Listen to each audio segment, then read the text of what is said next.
ഒരു മാസത്തെ ഇടവേളയ്ക്ക് ശേഷം റോബിൻ ബസ് മോട്ടോർ വാഹന വകുപ്പ് ഉടമയ്ക്ക് വിട്ടുകൊടുത്തു. ബസ് വിട്ടുകൊടുക്കാൻ പത്തനംതിട്ട ജുഡീഷ്യൽ മജിസ്ട്രേറ്റ് കോടതി ഇന്നലെ ഉത്തരവിട്ടിരുന്നു. എന്നാൽ ബസ്സിൽ നിന്നും വിലപിടിപ്പുള്ള വസ്തുക്കൾ നഷ്ടമായതായി നടത്തിപ്പുകാരൻ ഗിരീഷ് പറഞ്ഞു.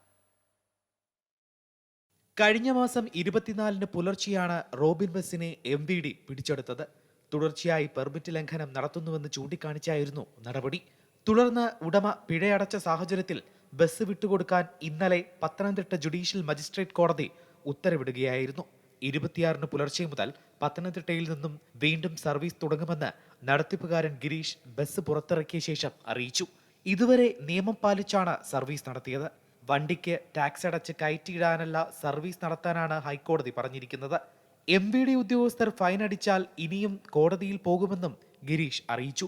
പത്തനംതിട്ട കോയമ്പത്തൂർ എന്ന് പറഞ്ഞ തന്നെ ഇതിപ്പോ എങ്ങനെ ഇതുവരെ ഞാൻ ഓടിയിരുന്നോ അങ്ങനെ തന്നെയാണ് ഞാൻ ഓടുന്നത്. ഒരു ബസ്സല്ല, KSRTC ഒരു 4 കൂടി ഇടണം. കാരണം യാത്രക്കാർക്ക് എപ്പോ വന്നാലും കോയമ്പത്തൂർക്ക് വണ്ടി കിട്ടണം.